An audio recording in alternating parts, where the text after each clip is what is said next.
salient areas of changes, let you know your attitude towards most of these areas, so that everybody writing the exam will be on the same pedestal as far as preparation is concerned, as far as focus is concerned.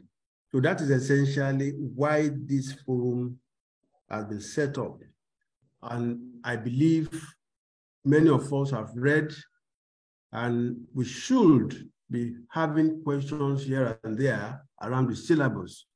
So it is my ambition that in this two-session forum, we are able to articulate our positions properly. We are able to ask as many questions as we want to ask and get clarifications as much as possible, so that we are all appropriately prepared for the exams. As you know, your syllabus is divided into 4 parts, starting with the company's organ, or what you may call the structure of an entity. We started by looking at the secretary, we look at directors, and we look at members. These 3 chapters, or 4 chapters in the end, cover the first parts of your syllabus. The question is, what has changed from the perspective we used to have, and what we should be talking about now? Hope I'm communicating, gentlemen. For the sake of your exam, we have always maintained that every company should have a secretary to start with. We've also been able to rationalize, why should a company have a secretary? We demonstrated most effectively that the company, being an abstract entity that has been personified by operation of law called incorporation, there are certain attributes of human beings that they must also exhibit. We say they can sue and be sued. We also say in law they must comply, that a company must comply.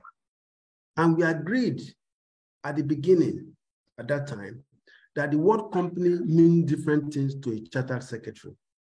That in this class, the word company will not always mean the same thing. There are some contexts. In some contexts, it will mean the company as a legal entity. In some contexts, it will just mean the shareholders in general meeting. In some other contexts, it will mean the board of directors.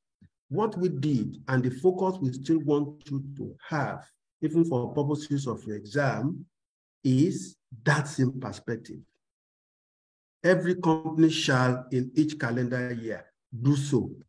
For instance, which company are we saying? A company can do this if it has relevant provision in its articles. Which company are we talking about? So we maintain all of these perspectives throughout this syllabus, even now, as we used to. Have that perspective also as we go into the exam. Then we look at the new law. How has it affected the position of the company secretary? His traditional role is gradually shifting. What the law says are the basic duties of company secretary. I'm not sure many students will write just that in the exam and expect to have an A grade, because corporate governance are so much impacted on what is to do. Kama didn't tell you that the secretary today is also a trainer of the board. He's a gatekeeper. He's a valve between the board and the regulatory environment, ensuring compliance on the one side, and on the other side, intimating, advising the board as to what needs to be done. All of these perspectives we are taking now into the exam. We are not that legalistically minded governance practitioner that believe what company secretaries have to do are stated only in Kama. It was in this class at that time we mentioned that there's difference between substantive law and procedural law.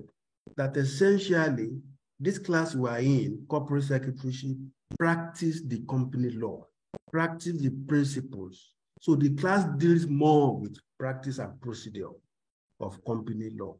And we said at that time, if this were to be the university environment, company law will have been company law 1. This class will have been practice of company law 1 and 2 and 3.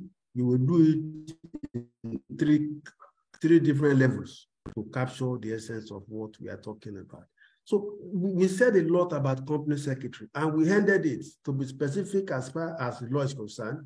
We look at Section 330 of CAMA, and we said in this class, and for purposes of your exam, that the thinking that you shouldn't bring to your exam is that companies, private companies need not have company secretary.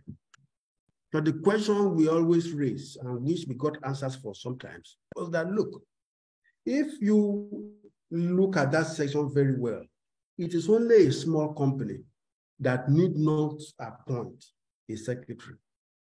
We also said in this class, for the sake of your exam, that being small is not static. Definitely, a company will be small at start. It won't be small forever.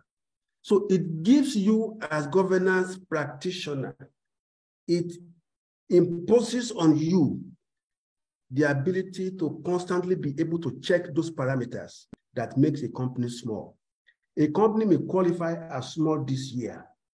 Do not think it will remain small next year, year to come, year to come.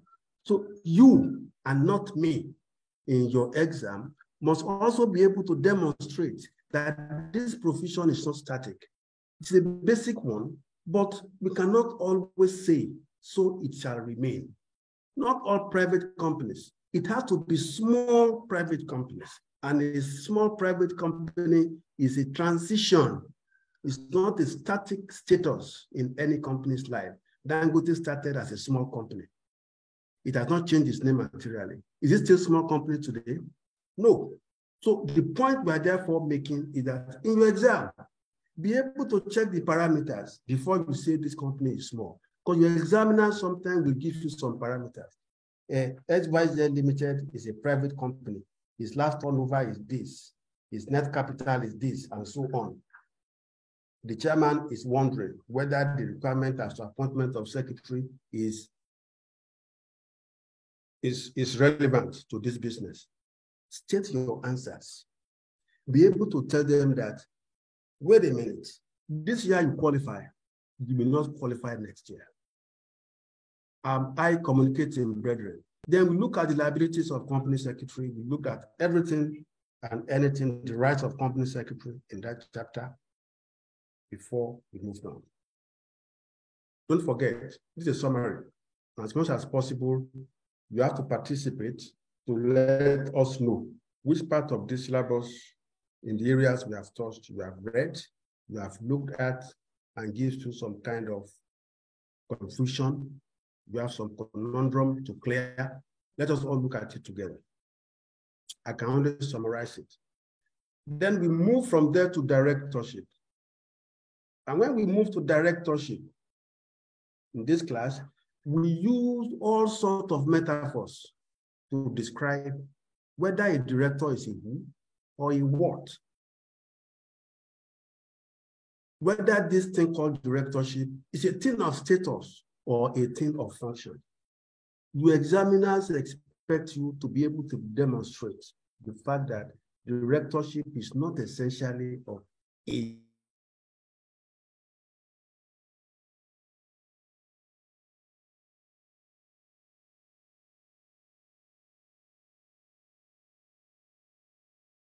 in a particular way towards a company. And whoever does that, what company law agree is that it is immaterial by what name you are called. You are a director. So rather, one could validly ask, what constitutes directorship? So we look at all of that.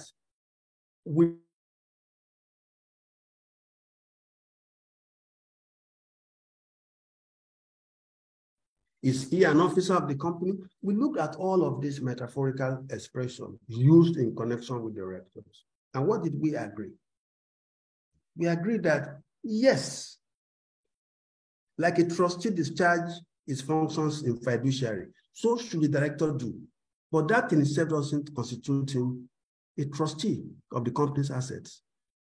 We cited cases that support the fact that as a director, he has an attribute of a trustee to discharge his duties in fiduciary as of trustee. But unlike a trustee, the company's assets vest in the company itself, A.L. Underwood and Bank of Liverpool. Am I communicating? We examined all of this.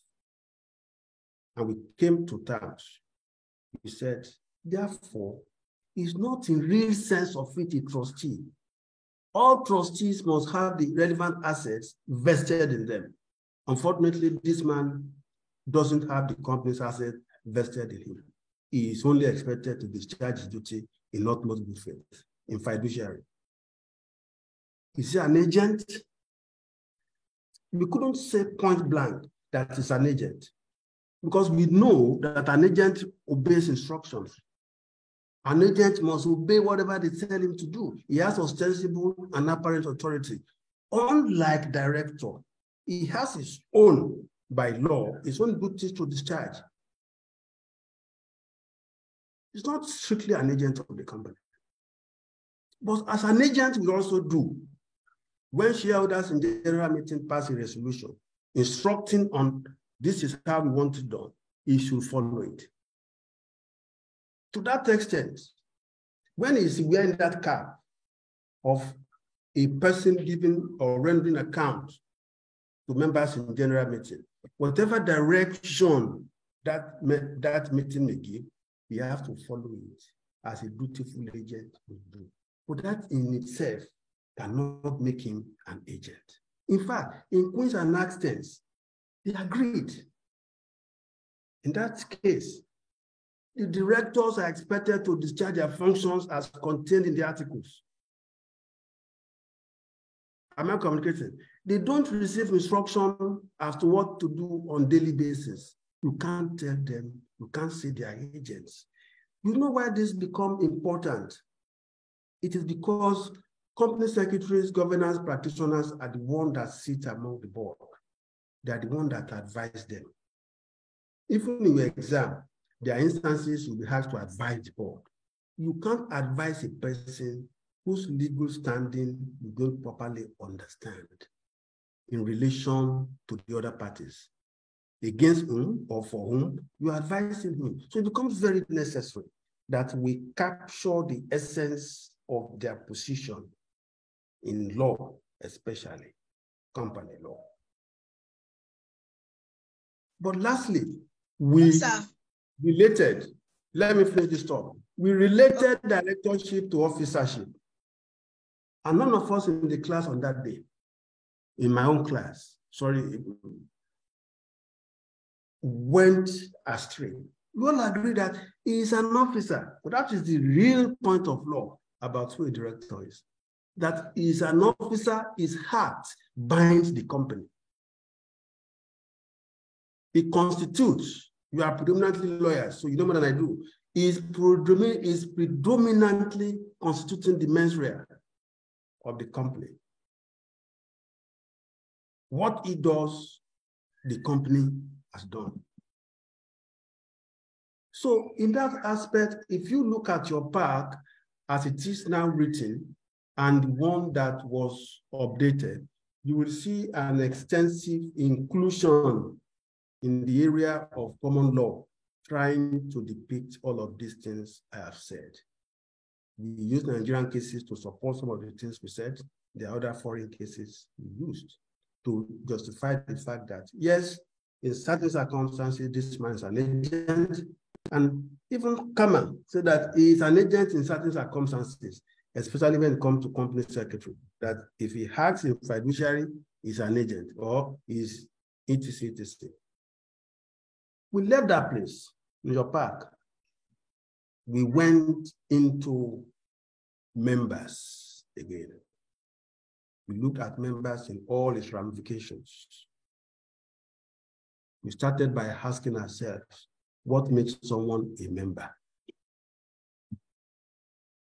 Why are you studying membership as company secretary? We agreed, nobody dissented, that you will have to talk about membership here. Because as company secretary, governance practitioners, these are the people you have to deal with. And you first must understand at any point in time if they still remain a member and whether the privilege or right they are trying to exert, they are entitled to it. And we said in company law, membership is related to representation, is related to interests. Company law, Pender and Lushington establish that once you are a member of a company, you have a property that you can protect. We established in the class various ways by which a member can protect his or her right. We saw minority protection principles in passing. Part of this mentioned again in this pack, if I'm not mistaken. We went into details of people that may look like members, but they are not in the sense of it members of the company. A transferee whose transfer is yet to be perfected, and so on and so forth. We examine the position of people holding transiting title documents like letter of allotment, not yet receiving certificates. We look at the position of certificates as it relates to shareholding and membership. We left that point. We look at members as part 2 in that your syllabus. What were we trying to do there? We were trying to look at those things that relate to members, such things as register of members, trying to demystify what registrars do, because you are the one that supervises the registrar department, so you must know what they do. So we tried to look at the register of members as an account that has a debit and has also a credit, and also consisting of journals that represent transactions in those shares as it relates to that particular member. All of these things we did in the area of membership. And essentially, we agreed at that time, nobody dissented, that you must know the rights of a member, and that the basic way of establishing a member's right is first to confirm that his name is on the register of members. The company law itself supports the fact that he is not a member if his name is not on the register of members, even if he sponsors everybody to buy all the shares, even if 99% of the shares have been bought by him through nominees. Company law recognizes that the man whose name appears on the register of members is the one reckoned with for purposes of rights and liabilities of a member. Somebody was trying to make some contribution. I will pause here so I don't become like a radio to listen to one or two comments, perspectives, approach, whatever.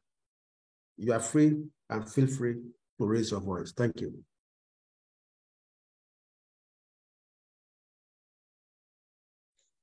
So I was going to ask if a company secretary can be said to be acting as a trustee.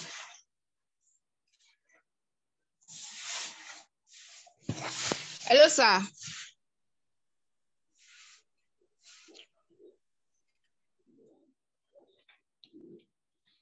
Sorry, I will take like 3-4 questions together, then I will answer them, then we move on again.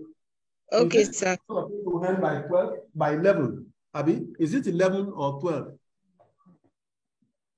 11, sir. 11 o'clock, okay. Not a problem. So I'm listening. Somebody has asked the question, is the secretary a trustee? Another question? Yes, sir. Another question. With respect to rotation of directors, that is appointment by rotation, we understand that at the first annual general meeting, the first directors are retired. Okay. So I want to ask, are those directors eligible for re-election or reappointment? Because I didn't see anything with respect to that. Then it just went on to say that subsequently 1/3 of the directors will be retired. All right, thank you. Any other comments? Yes, sir. Go ahead. Sir, please, can you explain the liabilities of a shadow director? Like, what's the extent of their liability, if at all? Liability of a shadow director, okay? One. Please, sir, what did you mean by the rights of a company secretary? Please, can you go into that? The rights of a company secretary. Number 5 in this space, so that we can take all of this together and then move on to the next one. Regarding small company. Yeah, small company. I need clarification on section 394 sub 2, talking about 394 yes, subsection. Come again. 2. 394 subsection 2. 2. Okay. So how do we determine when a company is no longer small? Like, how do we relate the financial position of the company of the previous year and that particular year? Then we can determine whether it's still small or it's no longer small. Okay. This one cannot be. Is it for the Okay, sir. One last is, question, sir. Okay, number 6. Yes, sir, please. Yes. Can you just give us a brief summary on board dynamics? I'm going to get there. Is the next topic I want to talk about.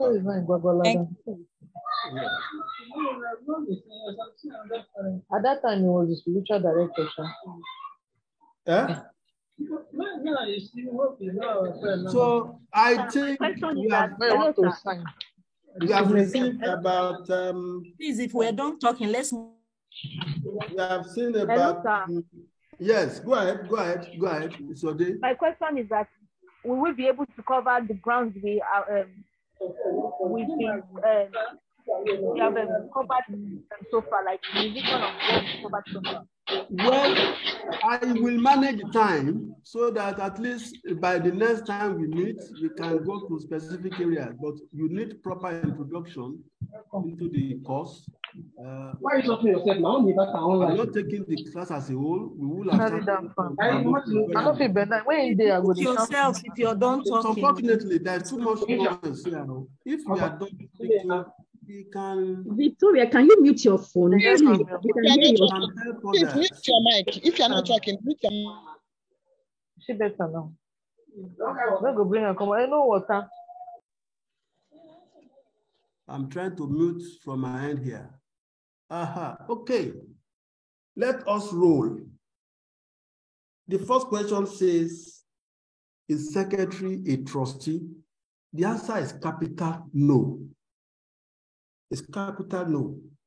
He may be acting as agent in certain circumstances and will be expected in that regard to act in fiduciary with utmost good faith. He's an officer of the company who is also bound by duty of disclosure, duty to act in the interest of the company, and all liabilities arising from breach of those duties can also be imposed on the company secretary. But to say he's a trustee without having the company's assets vested in him even though we expect him to discharge his duties in utmost good faith, may not be right. He is not a trustee. That is one. But if he stands in the place of a company to transact business, if he makes illicit profit that is undisclosed, he may be held a constructive trustee. Constructive trusteeship is punitive, is a kind of trusteeship you impose on somebody who has been infidel, who has acted in breach of trust. That he may act in breach of trust reposed in him is not in doubt, but that does not on all force impose on him the status of a trustee. That is my considered position on that. And in this class, for those who are regular, I do not go against any view so that we all learn and become better. If you have a contrary view, you may express it, but not forgetting that this class is a summary of what we have done, and we are just trying to make the best of the time. Rotation of directors. At the first meeting, at the first general meeting of a company, those who retire are also eligible to be re-elected. It is the coinage by the secretary. At this meeting, the first directors, namely XYZ, retires, but being eligible they have offered themselves for re-election. It is not out of place to re-elect them. If you had them to retire and go away, who knows the history of the company? Are you going to pass the company over to somebody who doesn't even know it, to strangers? So we have said it in this class, and I said it at the beginning. In this class, we distinguish between substantive law and practice of law and the procedure of it. It is not certain things are not sacrosanct the way it is in common. Practice beautifies it. That's why there are regulations. The purpose of regulations at times is to make the law operable. The comma that tells you you can form a company didn't tell you how much you will pay to do a name reservation. Am I communicating? That is the practice of law. That is the practice of it. Different from the substantive provisions of any law. How it is operated is by the practitioners. That is why all over the world, practitioners shape the law itself. What you see in the BFA 2022 is nothing but the clamor by operators, by practitioners of the law to say, look, this cannot work. But unfortunately, they still miss out certain points from this BFA, which is the area of independent director and the criteria for independence. 30% is still too high to make somebody independent. And that is one aspect of directorship we should also take into your exam. In the 2020 Act, you saw a landmark provision. It's already in your pack that every public company should have at least 3 independent non-executive directors. Still leave it that way, but balance that view with what the BFA 2022 is saying. Instead of saying at least 3, it is now saying 1/3 of your directors shall be what?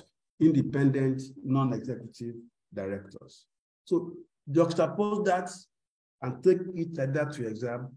Do not limit your answer on INET to what you see only in 275. Relate also to the amendments brought about by the 2022 Business Facilitation Act. Am I communicating? The third question is talking about liabilities of a shadow director. To start with, shadow directorship is only about liability. It's not even about benefit. He's a director who doesn't receive director's fee or anything for that matter. He's laden The reason it even comes out for recognition is so that he can be held liable for his misdemeanor if anything go wrong while he's directing the affairs of the company, while he's acting from the shadows. His name is not on the particulars of directors, but he's accustomed, that's the word used by law, he's accustomed to directing the wheels and minds of the business.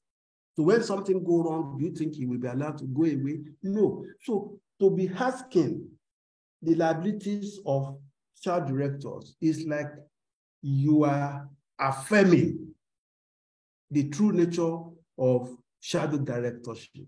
It's all about liability. Am I with you?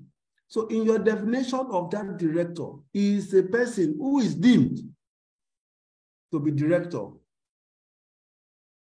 by virtue of his relationship to the company, directing the minds and the will, that is, directing the board. And the event of any liability, company law presumes he is also liable to the same extent as those who are there. And we have said in this class when we were on that topic, that directorship can be imposed also on an entity that is accustomed to direct another company. Forget about holding and subsidiary. Companies can hide behind technical agreements. They can hide behind certain stupid partnerships to constitute themselves as the boss. They can't do anything in Nigeria except they get permission from their company in Poland, except the Dutch board tells them what to do in Nigeria. They can't do nothing. They are, for purposes of our own law, shadow. If anything goes wrong, we can ask them to come and answer. When it happens to MTN in Nigeria, South African MTN also sneezed. Am I communicating? In fact, I learned at that time that the MD of South African MTN had to resign based on what happened to MTN Nigeria, because they are accustomed to directing the Nigerian market, even from South Africa, or they are present on the board. Am I with you, gentlemen? I'm coming, Stephanie. I'm coming, Stephanie. Now, the right of the CS, the company secretary has some rights, and you have to establish this from two perspectives. Is he on retainership? Is he in-house? If he is in-house, he has all the rights under employment law. Just hold on to that. But beyond that right under employment law, to his remuneration, to this, to that, to fair hearing, he is also entitled to notice of his removal. He is not one of the employees that can be retrenched. What the law says about him or her is that he can be removed. The law didn't say he can be terminated. He can be removed. So it is part of his rights that whenever it comes for him to exit, not voluntarily, the reason for his exit must be articulated. He must be notified of those things that is causing it. Am I communicating? And must be given fair hearing. These are his rights. He's not somebody who can be fired. He can be dismissed for misdemeanors. Even all of that must follow due process. I know also under the employment law, he is entitled naturally to fair hearing. If you look at cases of NIC, National Industrial Court, you will see a lot of fair hearing procedures on employees. So these are his rights. Some people will say he has right to receive notice of board meeting. And I say, I don't understand. And truly, I don't understand. I'm not trying to say or impose my position. He issues it in the first instance. He issues the notice. So what are we now saying? That he has a right to notice. Will you be giving somebody something that you have yourself not seen, that you have yourself not held? His being at meetings is his duty, not a right. Stephanie, please make your points. Yes, sir. I wanted to know specifically, this is still on shadow director, if in the instance where the directors have taken a decision that is implicating, but the shadow director did not impute in that decision, if he will be held liable as well. And if CAC is aware of the shadow director, or it's only when something happens that a shadow director comes into play. Thank you very much. I will start from the last. In some jurisdictions like UK, what they say is that particulars of shadow directors should be filed once they are known. Nigerian company law, and I give this to you as a research work, we have not come to a point where we make it mandatory for those directors' particulars to be filed. And there may be reason for this. If a company's article says maximum directors is 10, once you have filed particulars for 10, you won't be able to file the 11 unless you alter the articles. And mind you, a shadow director is not there wanting to be seen. He is a retired chairman of the board, a pioneer chairman who is 82 and has decided to go and rest, but not check what 5 million gets signed without his approval. Nobody above the level of senior manager get appointed without him interviewing that person. And the board cannot approve a budget for the year without his initial on it. Major investment you can't go into, you must go to the chairman's house. He is a shadow director. If things go wrong, forensic auditors will trace it. Don't forget that shadow directorship is a thing of liability, and there must be a methodology for determining on whose instruction did you do this. MD, why did you do this? Forensic auditors know how to go about it. Do you have an SOP in your organization for dealing with a thing like this? Oh, yes, we do. Let us see it. It's an investigative thing, but nobody will come out and say, I am a shadow director of XYZ PLC. But it's always when things go wrong. And to your question, you said, what if that man didn't participate in that wrongdoing? Well, so be it. He didn't participate. So he's, to that extent, he has not acted in shadow. We're only talking of things that he did, advising the board or directing them, instructing them, that will cause a lot of wahala for him. Hope I communicated to the lady that had the question. Yes, sir. Thank you so much. That was tough. Thank you. Somebody is asking about small company, and we're asking 394.2. Tell us what is that not saying? Tell us. That questioner should tell us. What is it about that section that you want us to look at?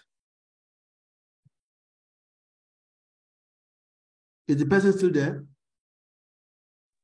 Yes, sir. Section 394.2. A company qualifies as small in relation to a subsequent financial year if the qualifying conditions are met in that year and the preceding financial year, are met in that year and the company qualified as small in relation to the preceding financial year, or were met in the preceding financial year and the company qualified as small in relation to that year. So those statements, I really don't understand those. Okay, I'm coming. I will open to that section and share it on the screen. Just give me like 1 minute so that all of us can see it and we'll be on the same page. 3942. Just a moment. We shall all be there.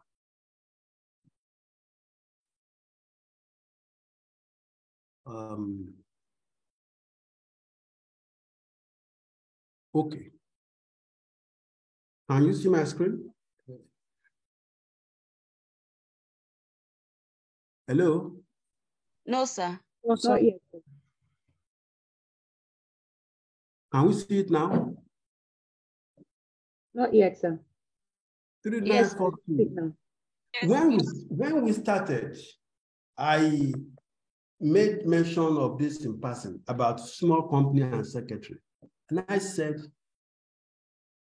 exemption from the appointment of secretary is to small private companies. And that is not a permanent condition. After all, in life, we say no condition is permanent.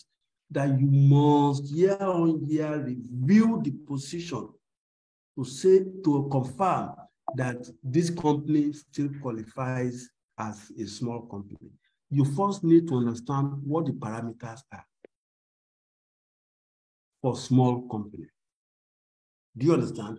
Once you understand what those parameters are in terms of net assets, in terms of share capital, in terms of having board members that are foreigners or not foreigners, then you begin to now say, this particular year, this company qualifies. And let's read what they say here. They say a company qualifies as a small company.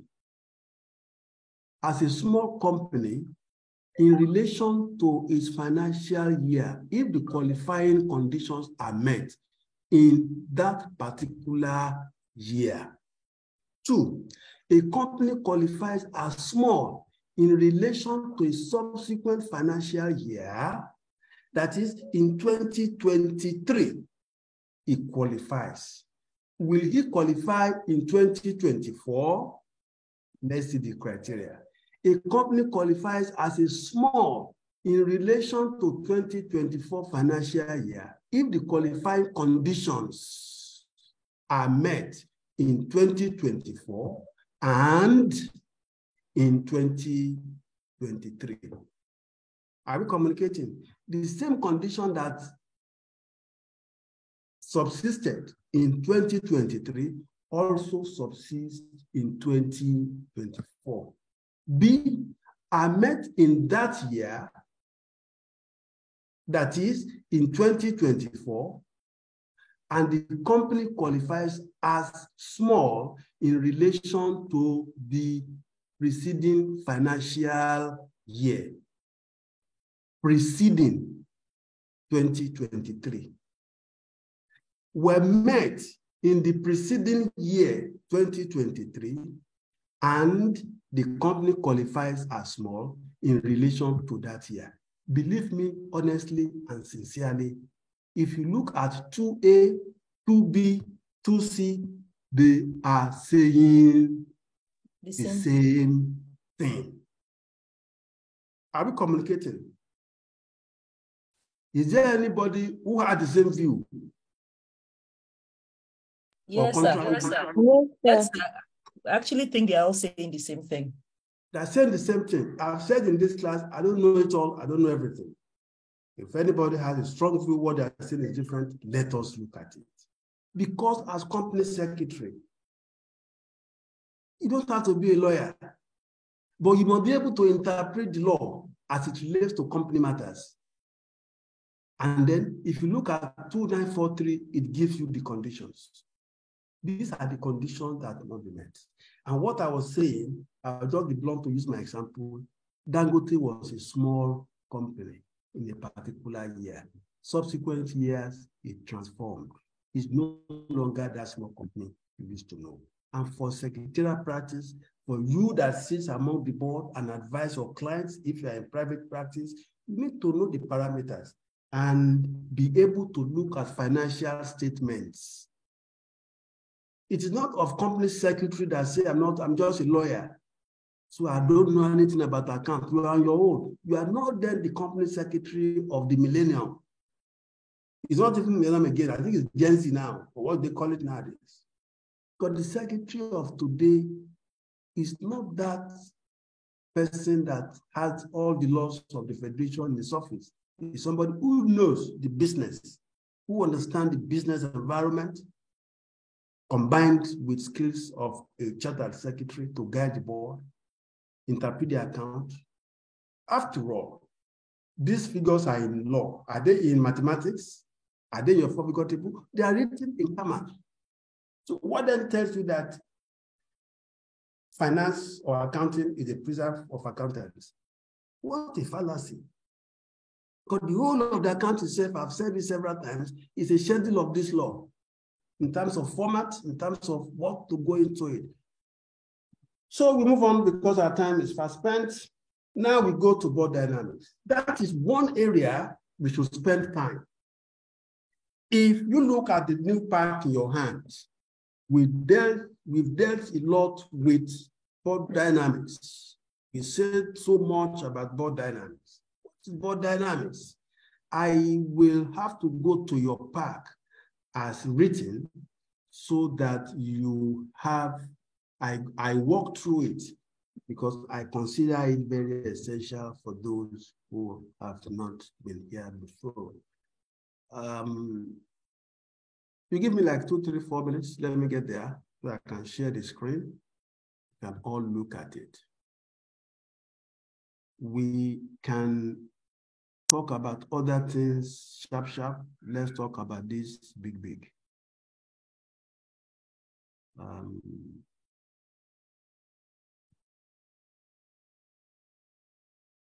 Just a moment. I think we're getting there.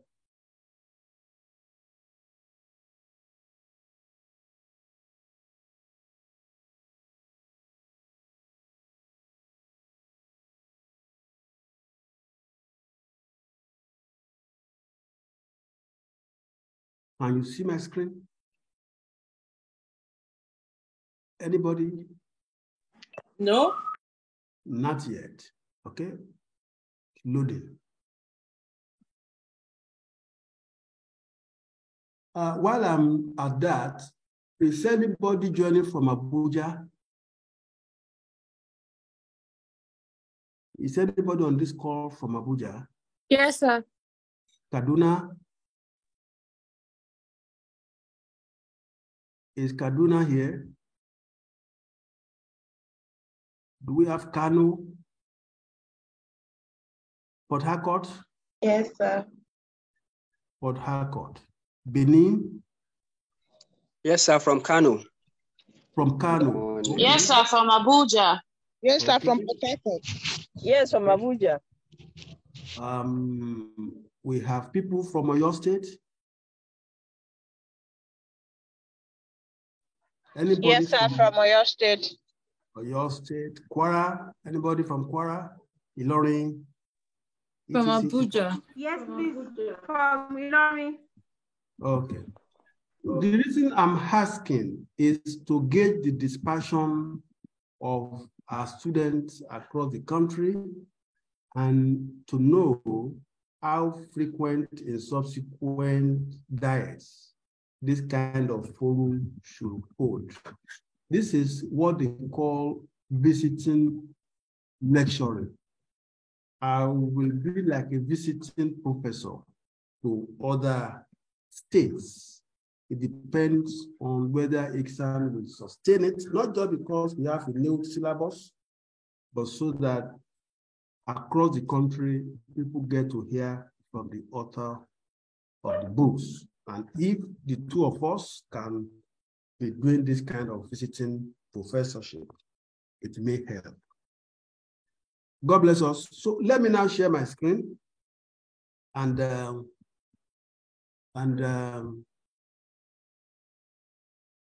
I will speak to board dynamics from there. Now we all can see the screen. So I think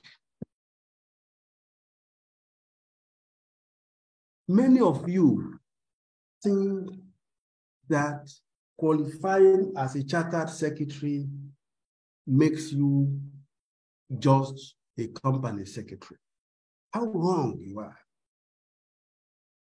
ICSAN has been championing governance,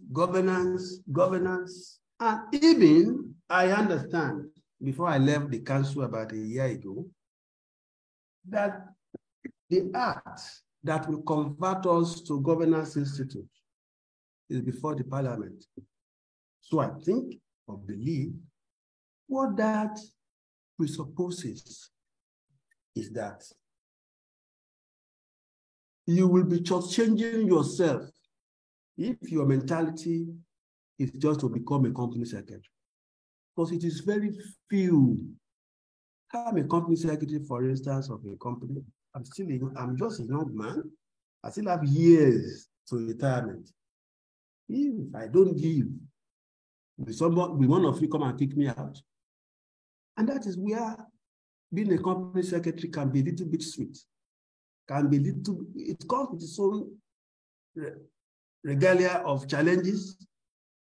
But the point is, there are other avenues for your certificate. Your certificate wants you to understand more about the board.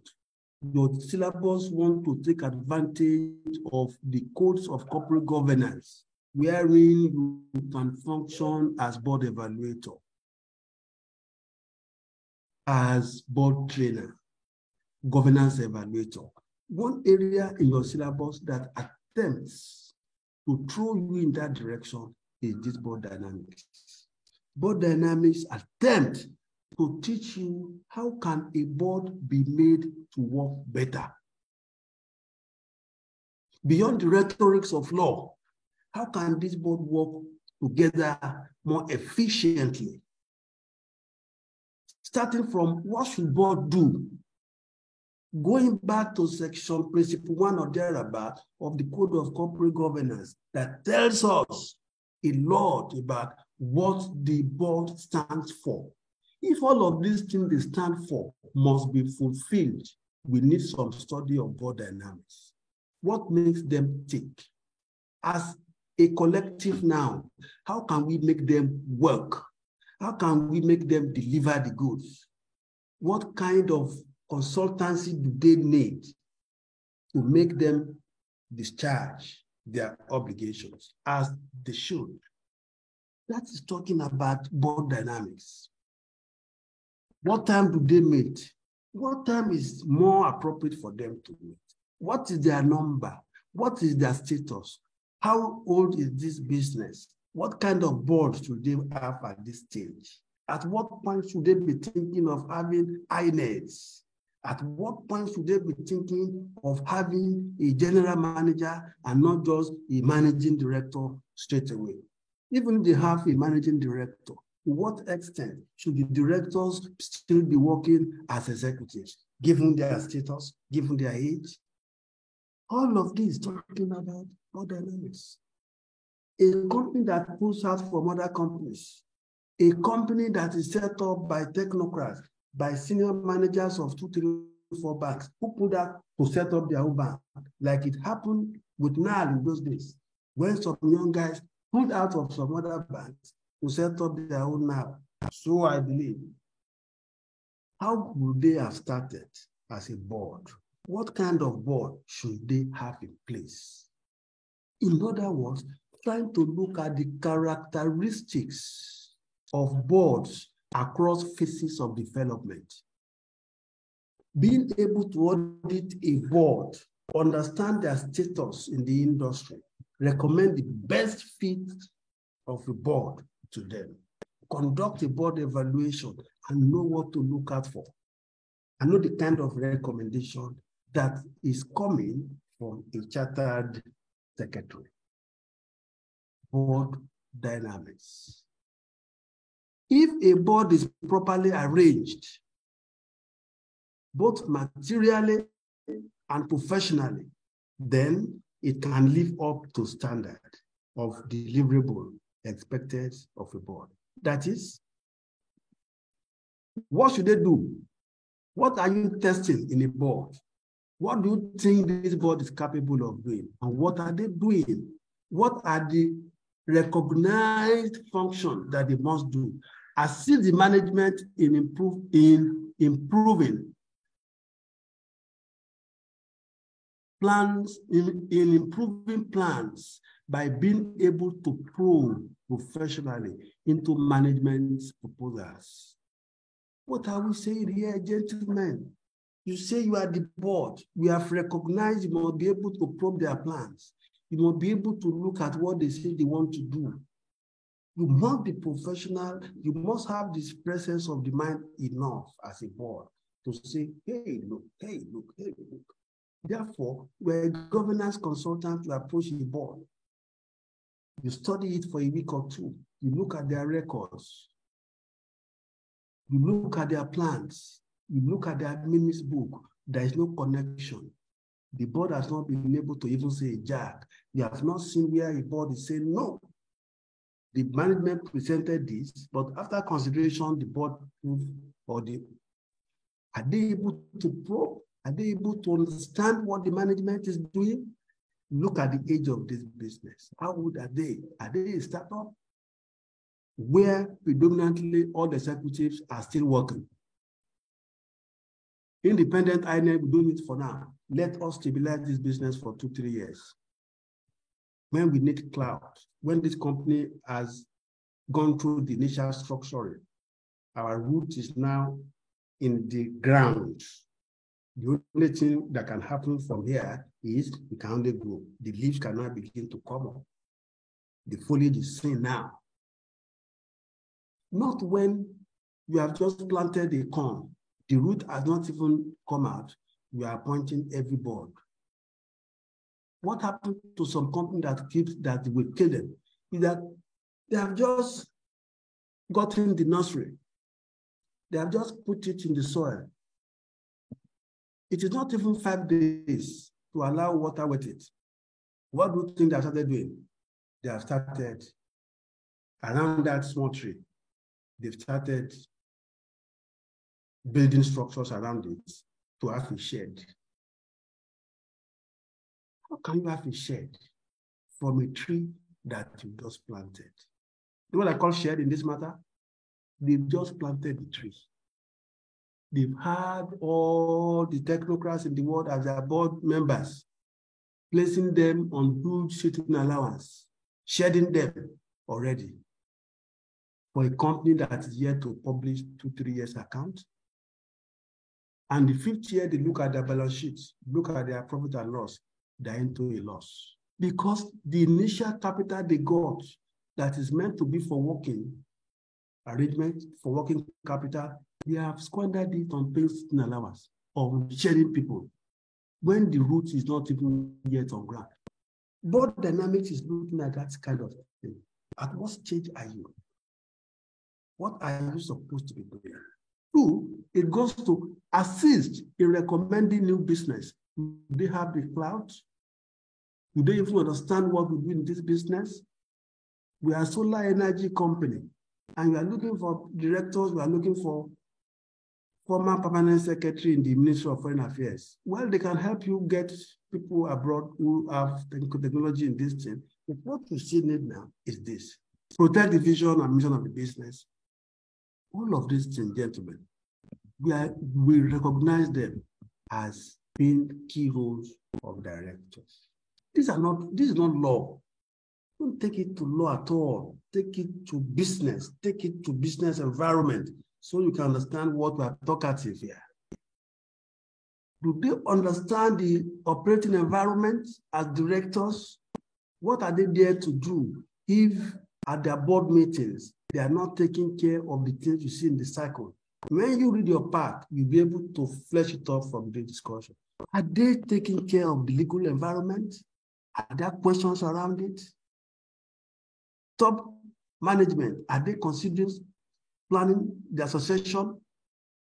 Technology environment, how is it affecting their business today? Even the list of companies today have been affected by technology. Kama has made that possible. Your meetings no longer have to hold physically. There's technology imperatives for every company. Is your board thinking about that?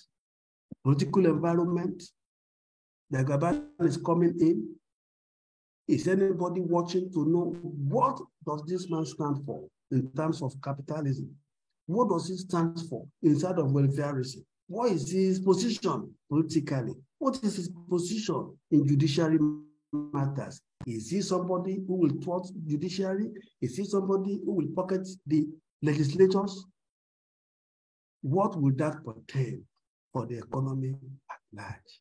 Is he somebody who can subvert justice? Is he somebody who is so intelligent and can turn around the country in 2 years? Is he somebody who will be benevolent enough to give back some of the monies he has to benefit this economy, knowing that it doesn't need much of it anymore? It all depends. Is somebody taking care of this? That's the role of the board. The board is interested in doing all of this. And we then start by looking at, for a board dynamics environment, for you to deal with board dynamics appropriately, you look at the culture of the board. Board culture considers the operating atmosphere amongst directors. I'll stop at that. The atmosphere, they call themselves by first name, they exchange banters, there is no frowning face, no straight face. Consider they must work together. They must have the culture that best suits their present circumstance. Am I communicating, gentlemen? They are just 2 years old. You can't afford to have squabbles at that time. Whatever needs to be done within the chairman, who will also be an EVC or whatever, to be a bridger who can connect with anybody and everybody and bring everybody to a platform, an amicable relationship that fosters growth, culture. And you must deliberately work on culture. Even in your board evaluation, you must attend to the culture of the board and be deliberate to mention whether it is suitable or not suitable for the present circumstance of the company. Your culture will be enhanced by the amount of policies you have, written and unwritten. New Zealand is one country in the world that has no written constitution, just like the UK. And you fought their culture, and you say they are not organized? Even Nigeria that has written constitution, can you say they are organized? These are the points. Culture. Some are written, some are unwritten. The general belief of the board. Why is this important to your cause? We know we are the governance practitioner.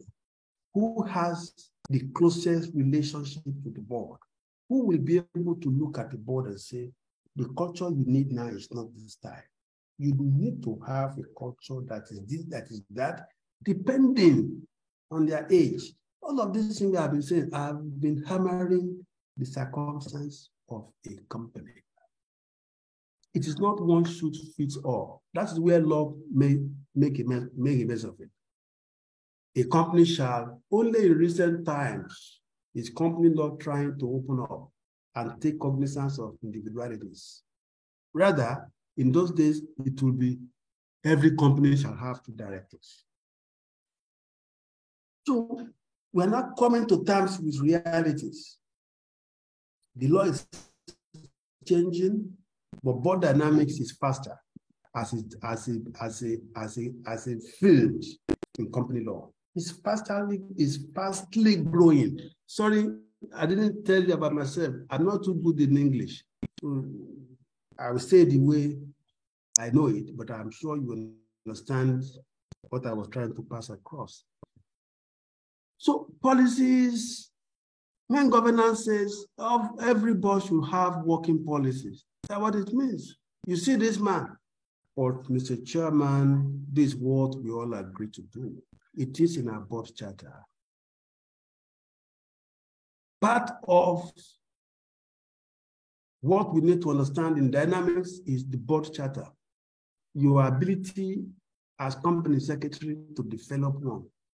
And understanding the fact that your board charter talks about internal dynamics, the working relationship among the board, not in relation to the shareholders.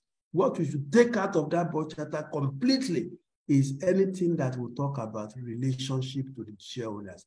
That one will remain in the articles, not in the charter.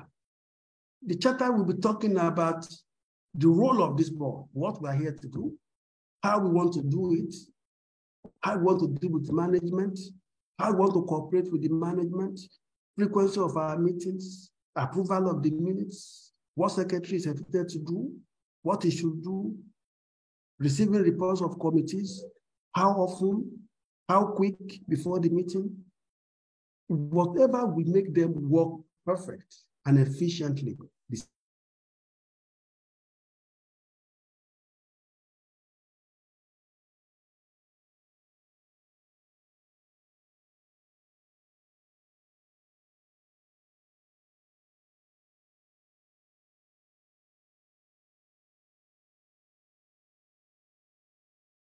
On that textbook. So they have been summarized to allow you quickly understand. I'll wait for a feedback quickly. Is there any comments? Because this class stops at 11. It is 20 minutes to 11. By the time we finish this, we'll have finished a whole part of your syllabus. If we are able this way to do 2 or 3, if we are able to meet next time, definitely it will not be next Saturday.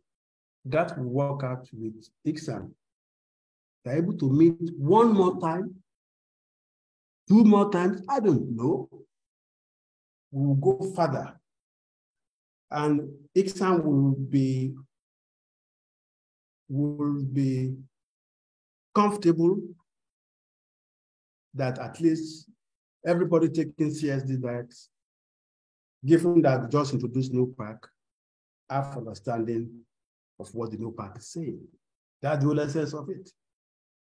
And this is because we have received it late. Any comment from what we have done so far? So board structure is talking about the combination of executives and non-executives. The combination of what? Executives and non-executives. You must marry it in such a way that there is no dominant control. There's enough technology, enough technicalities on the board.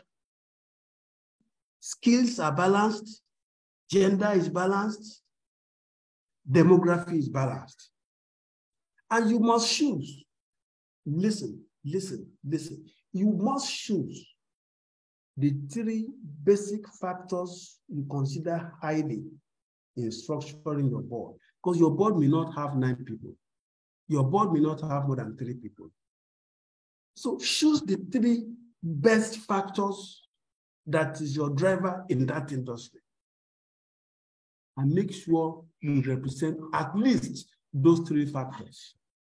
Because listen, don't be confused here. We have said we will tell you about 9 factors that you must consider in structuring your board. Now, listen. If you don't have 9 directors, how will these 9 factors reflect? That is why in structuring a board, gentlemen, look at that industry, look at that company, look at the best 3 factors that are main drivers and structure the board around it. If the first one is age, make sure you reflect age in those 3 people. If the next one is skill, make sure you reflect that skill. If the third one, for that your particular business, is financial literacy, make sure those 3 are present. If those 3 are present, leave the world to their noise. They can tell you, and that board is not gender balanced. Everybody is a woman. So that is number 4 of our criteria.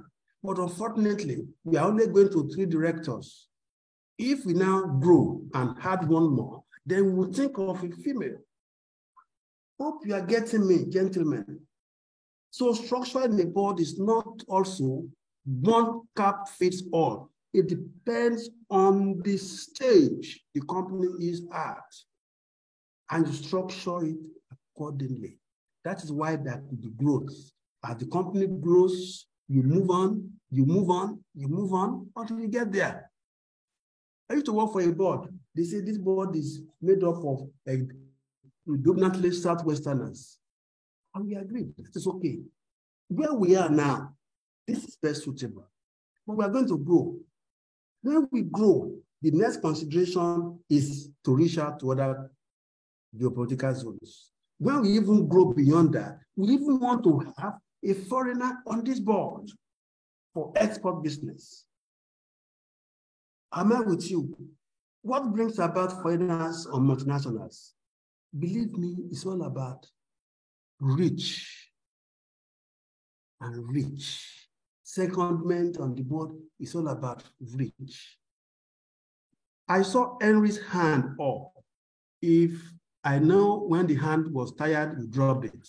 If those or the question has not been answered, feel free to raise your question. Thank you. Or contribution, addition, as the case may be. Good morning. Thank you, sir. Thank you, ma'am. There is no light in my house. My generator also packed up. I am sweating like a Christmas goat. But I'm not complaining. Apologies for that. We hope that the new board will look into power, 24 hours power. God bless you, sir.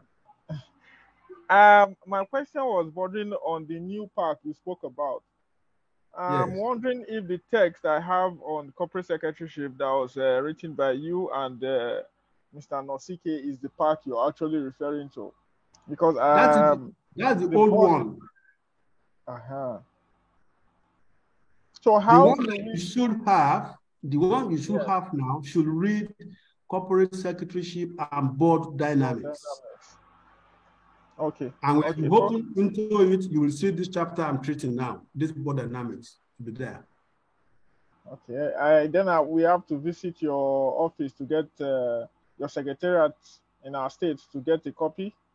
I believe you should. Somebody on this call should answer that. Yinka, Brunei, Mustafa. Any comment from you on that?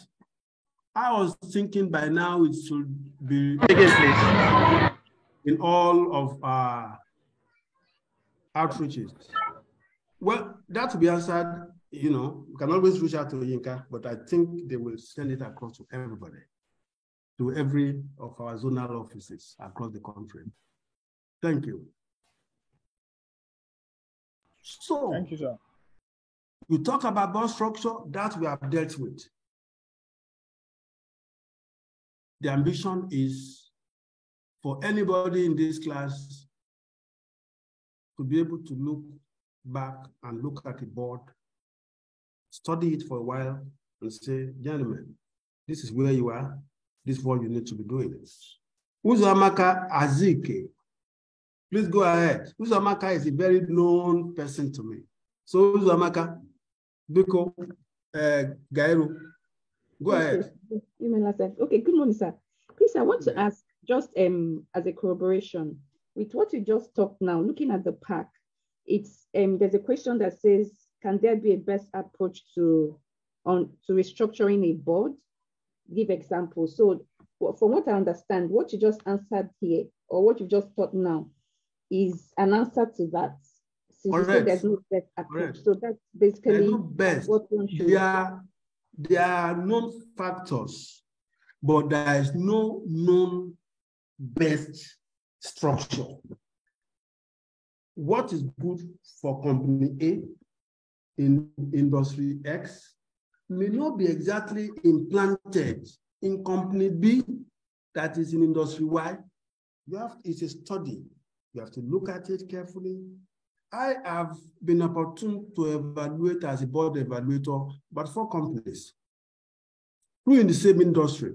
But behold, the recommendations were not exactly the same in terms of structure, culture, because their mission, their vision are also studied. They were studied, the culture studied, before we say, why don't you do this? One of them has implemented all the recommendations. And they keep saying, corporate mission, thank you. Anyway, that's by the way. PL, Chidalu. Go ahead, ma'am. Madam Pierre, you have the floor. Okay, Madam Pierre is unable to hear us, so let's move on. Now, we spoke about timing and agenda. When is your meeting? Look at the age of your people. Don't invite people above 70 to a meeting at 9 o'clock if you want the best out of them.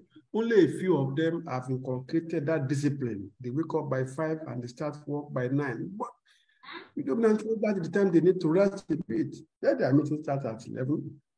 If they're all predominantly executive directors under the age of 40, start their meetings as early as you can. If you start at 8, they'll be there. They are still very, very, very smart. So look at all of these demographic factors. Look at the distance between them. Look at everything. And if it's going to be online, look at time zones before you fix the time. These are all small things that assist the effectiveness, the efficiency of the board. That's what I'm looking at in board dynamics. By the time you pick your pack and read, it will flesh up everything we have said. We also depicted this, that you have to imbibe the techniques, even of arranging your agenda, so that you don't unnecessarily arrange it for inefficiency. In other words, frivolous items come first. Items on which there will be discussion, argument, put it in the middle when everybody is charged for the meeting. After that, they are discharged. Am I communicating? People will be charged for the meeting 1 hour into it. 3 hours into that meeting, they are discharged. Do not then inundate them with matter that will delay them. They are tired. So that when you plot a graph of the time spent on items and the importance of the items on the x-axis, what you see is a bell curve shape, right? Frequency of board meetings, your frequency should be attuned to your financial year such that you can at least monitor the company's progress. You can at least receive and review management activities and operations. You can make contributions. You can control before things go bad. It cannot be too frequent for a startup. It may be too frequent for a multinational. If a multinational holds 4 board meetings in a year, we can say it's okay, because they have other management committees that look at everything from time to time and straighten it. They work with KPIs. There are people with careers who don't want it to, who not want to be embarrassed in the public. Even a GM in a multinational hold a career he would never want to spill. Am I communicating? A GM in some multinationals are like MDs in some other companies. Even a senior manager in some multinationals have a career they want to defend with everything. So they in themselves share the vision and the mission. Don't want anything to tamper with it. They have given them a 4Runner Jeep. They have given them a house in Lekki with a shampoo generator. Their impossible expenses every month is 1.2 million. They want to throw away that job. They don't want to. In themselves, in their own rights, in that kind of multinational, they want to put all the effort to safeguard the job. Frequency of board meetings will be sparse. But talk about a startup, wherein people have parted with their hard-earned gratuity to start this business. We want them to go away, not monitoring it. If they meet 20 times in a year, so be it. They still want to have that proprietary attachment to monitor everything and everything. So you look at board dynamics around frequency of meetings. In your pack, when you pick it, you will see all that we have written about it, and you will be able to ask any further question that you may see. So that much and many that are scattered in your pack, you will see around directors, what they should do and how they do some of the things they do. I spent some time in that compressed board dynamics presentation to you because it is one of the big areas that stands out. Other area that stands out in the notepad, we'll take them in the next lecture. We'll take them in the next lecture, and then we move on from there.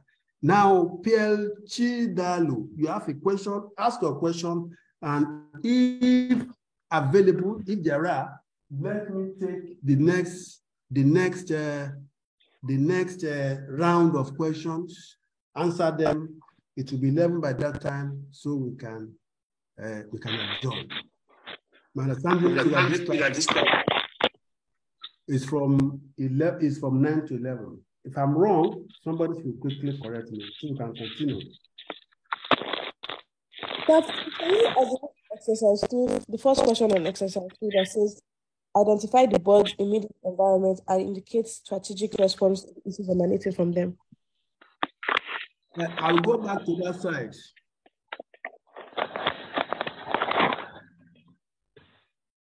Okay, was that Pierre?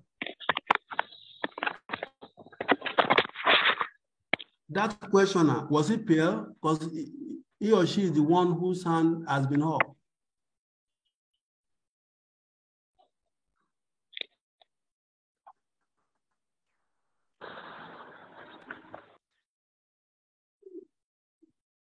So those who have been in the regular class, this may just as well be a kind of revision. Though among them, I know there are people who came in late to look like a bridging up for those ones. I depicted the environment with a diagram. So I'm going to that diagram so we can see what I'm talking about. Now, this is the environment of a business. What will be the strategic response of a board? For instance, to top management. You own a business and you have a top management. Strategically, won't you be looking at their ages? Won't you be looking at their skills? Skills are like knives. They get blunt with repeated use. Where I was when I first qualified is not where I am now. In fact, where I was far below where we all are. Laws have moved from Companies Act 1989 to Companies Act 2006 in the UK. Laws have moved in Nigeria from 1990, to 2004 to 2020. Repeated training, succession planning will be your strategy. I just identify one of them so the thinking can follow from there. The legal environment, how are you positioning for compliance? Do you have what it takes in Nigeria today to cope with the myriad of regulations that comes out from FRC, that comes out from NGS, that comes out from SEC, that comes out from this and that, and even those that has no business coming to regulate companies when they have already set up an agency? I'm talking of National Assembly. Those things that will come from the police, throwing their necks to say they want to find out if you are doing your business legally, as if somebody has accused you of wrongful business. Won't you think as a board, how are you positioned strategically to handle this? Will you need a consultant? Will you need a retired soldier on retainership to always speak for you? Whatever you need. That's what we mean by strategic thinking. Look at the environment, think strategically. On that note, I think that question has been answered. Like I told you, this has been compressed. And I've also told those who are in this class before now that this is, to me, and I make bold to say, it's a postgraduate endeavor, and your own efforts cannot be waved away. We have been given the lemon, you can turn it to lemonade. Your personal research, your personal effort will also count. We have done our part as far as your is concerned. That's why I often say that if you have a contrary view, please don't let it elude me. I will also learn by it. On this note, gentlemen, ladies, we will come back and go to part 2 of your syllabus. That area also is affected in your review, and the areas of review shall mention again before we adjourn. On this note, let me look at the chat room and see if there are things for us to handle. If none, somebody will kindly move for the adjournment. Can you please add 30 more minutes since we did not start by 9 a.m.? Well, it wasn't my fault. And the way this thing has been structured is so that another class will start immediately at 11 o'clock. It will be short-changing. Let me start from the beginning. Good morning, sir. Yes, sir. Good morning. Yes, I can hear you. Yes, we can hear you. Good morning. I'm sorry, I'll go through all of this. What time is corporate financial management? It is starting at 11, so I think, please, what time will MS start? I think that is the same question.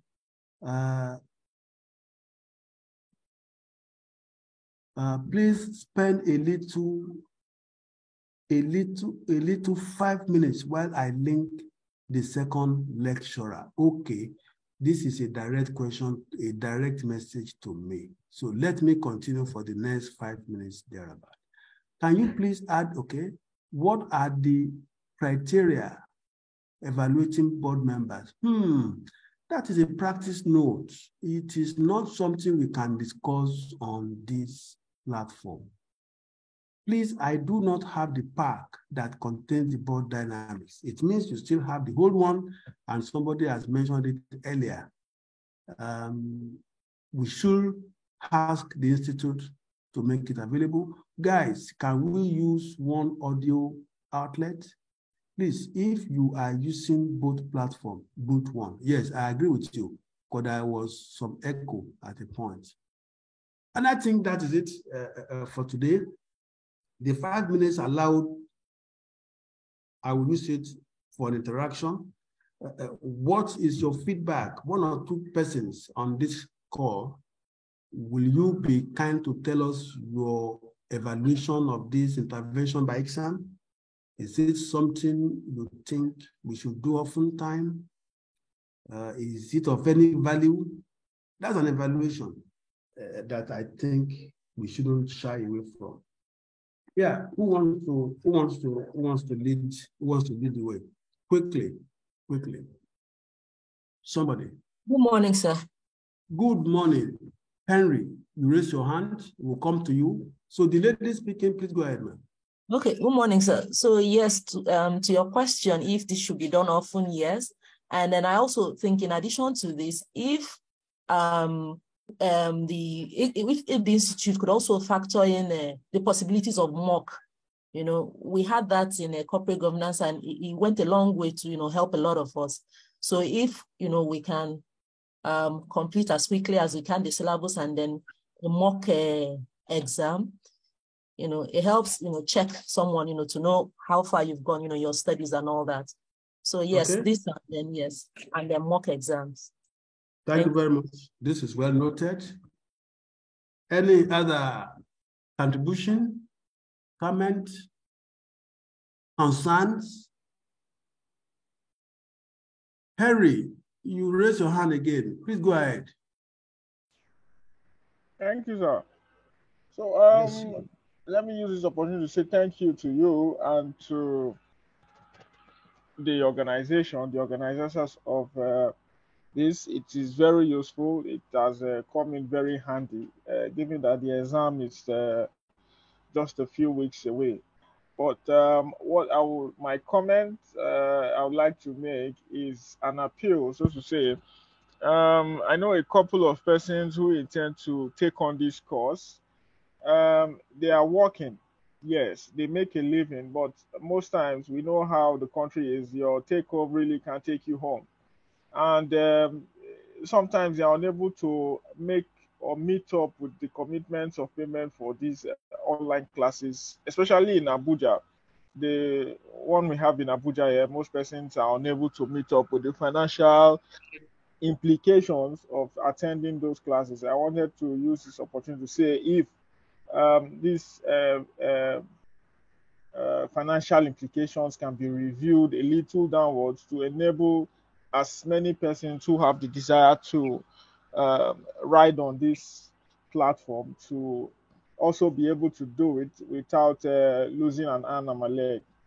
So that's my own contribution. And so far, sir, you've been on point on all your teachings, your books. We really appreciate you have passed a series of knowledge that studying alone or studying in isolation would never reveal to anyone who has a dream in this career path. So on this occasion, on behalf of all your students nationwide, we say thank you and God bless you, sir. Thank you, sir. Thank you very much. Well appreciated. Chinonye Iregu, last comment from you, ma'am. Good morning, sir. Good morning, everyone. I just wanted to ask if we can get soft copy of this board dynamics, because some of us already bought the old material for secretaryship, and and some of us want to write this exam this next diet. To buy the new material might be a lot right now. I don't know if we can get. Very quick answer. I will talk to Iksan. If it's a thing they approve, I will send it to them. I will extract it and send it to them so they can circulate it. But I will have to take permission to do that. Okay, sir. Thank you. But sir, if you want to circulate it, how do we get it? I'm sure you are a registered student of Iksan. Yes, I am. Yeah, they should have your details. So I think. Okay. Okay, they said they can send to everybody. Okay, sir. Thank you. On that note, the last speaker is Chinonye. Can you move for the adjournment of this meeting?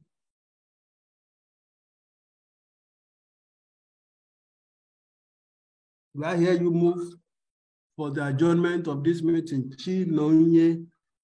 Your hand is still up. Okay. Oh, sorry. Yeah, I moved to adjourn the meeting.